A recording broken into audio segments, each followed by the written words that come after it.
Well, let me first of all clarify that the Congress will find it extremely difficult to understand what the BJP model of governance is. Mr. Vajpayee came from a humble beginning, worked his way up, decades in public life, and led a government which he was unquestionably the leader, and every minister had a lot of opportunity to excel. Mr. Modi started as a simple grassroots worker, worked for decades, became a chief minister, became a prime minister, climbed all the ladders. Their case was one of a difference. They weren't born within a family. They didn't rise because of their surnames. They rose because of their hard work and ability and became the natural leaders of the party. That is how a democratic party must function.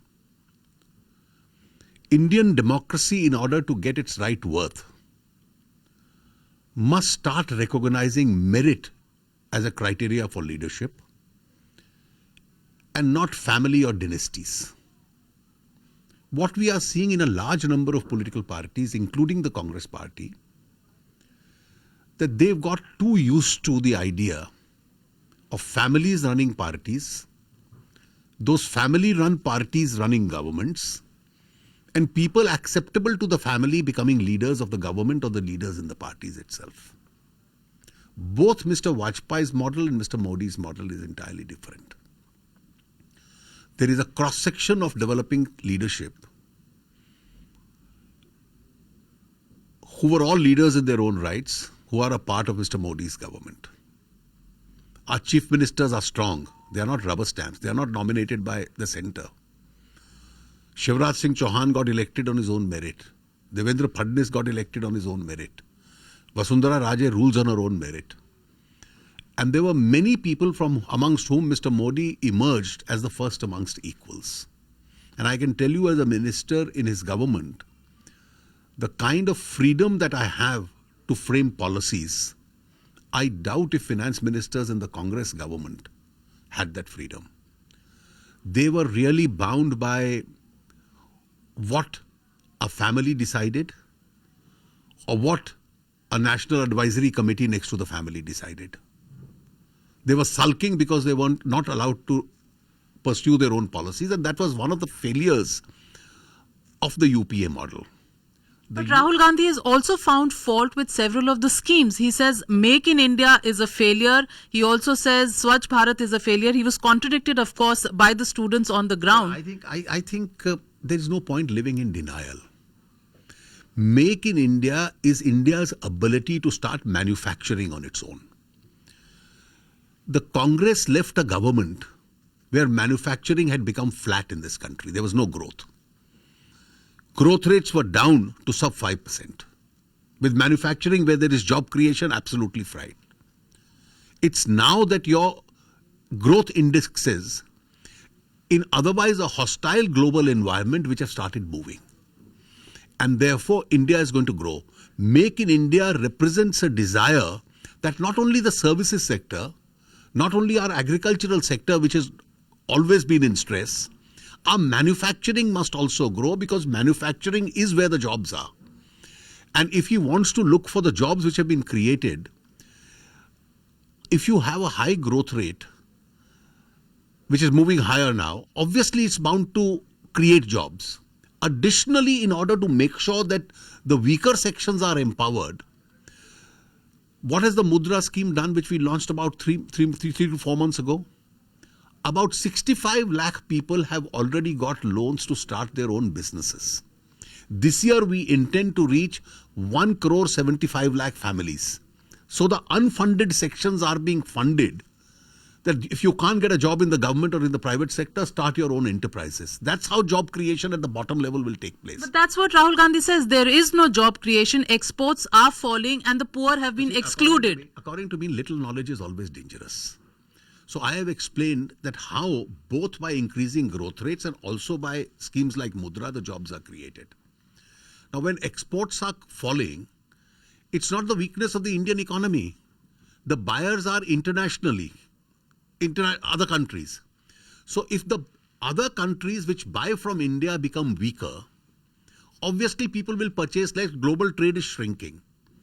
But for the information of those who have not understood the factor, in a large number of export areas, the volumes remain the same, the prices have come down. For the simple reason, take for example oil. Refined oil going from Indian refineries is 18% of our oil market, our export basket. Now oil prices have halved. So the quantum of export will come down, but the volume remains the same. Mineral prices have reduced, commodity prices have globally come down, agricultural products have globally come down. So even when the volumes remain the same, the values come down. And therefore, those who don't understand the intricacies of this data, I think my clarification will do them a little good. As finance minister, how would you respond to Rahul Gandhi, who says that on GST they have only 3 objections, and that would be a clear challenge for you as finance minister, because the parliament session begins. Let me in the first instance say, these 3 objections did not dawn on the UPA government when Mr. Pranab Mukherjee, then as the finance minister, presented the bill. These 3 objections did not dawn on them when Mr. Chidambaram, as his successor, accepted the standing committee recommendation, where even the Congress members unanimously agreed to those recommendations. These 3 objections did not find a place where in the empowered committee of chief ministers, all Congress chief ministers agreed to our proposals. It's obviously an afterthought. And then to say that we have not discussed with the opposition, I have discussed, and I say this without fear of contradiction, with almost every leader of the Congress party. Could you name a few? Because Rahul Gandhi says nobody from the Prime Minister's office, not the Prime Minister, have contacted anybody in the Congress. I have personally discussed it with almost every leader of the Congress party. Including Rahul Gandhi? More particularly in Parliament. And I am emphasizing the word every leader of the Congress party. And I hope that since the Congress party has been claiming, and rightly so, that the GST is their proposal, and it was moved by them, they are willing to discuss it. I am certainly willing to discuss it with them. I have been in discussion. I was in discussion with them in the last session. I was in discussion with them prior to the last session. But I got a response that at the moment the mood is not there to pass it. So it is not going by the substance of the bill. And the 3 objections which have been raised, if there is validity in any one of them, I am willing, with an open mind and positively willing to discuss it with the Congress party as also with the other political parties. I quite agree with the Congress party leadership when they say that this solution has to be found by way of discussions. Obviously, that's the correct position. We'll certainly discuss it with them and try and find a best possible solution. But I have one bottom line. And that bottom line is, in the process of a political compromise, India cannot have a GST with a flawed architecture. Because once you amend the constitution, then it's going to take decades before you correct those errors.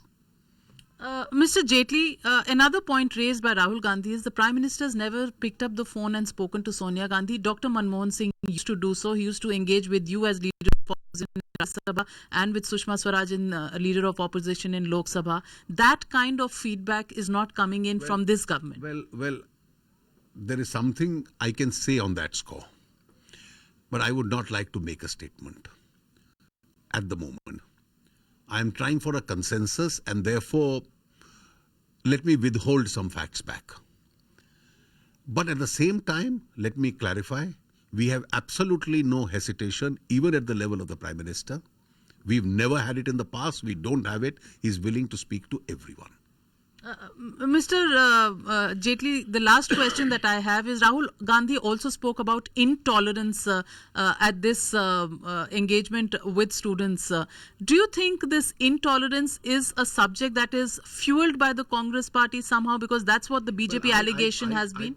You see, if you remember during the Delhi Assembly elections, suddenly this question of church attacks came up.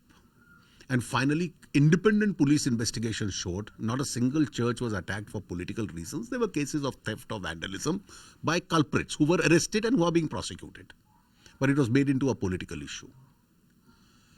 I had said so during the Bihar elections, and I reiterate, this was a manufactured protest. It was a manufactured dissent. India is a liberal country. India should be a liberal country. Nobody should feel unsafe in India. And if anybody feels unsafe and indicates to the government that he's so feeling, it's our duty to want this to go through. I have believed that India is so liberal that it not only allows dissent, it also allows a manufactured and a fake dissent.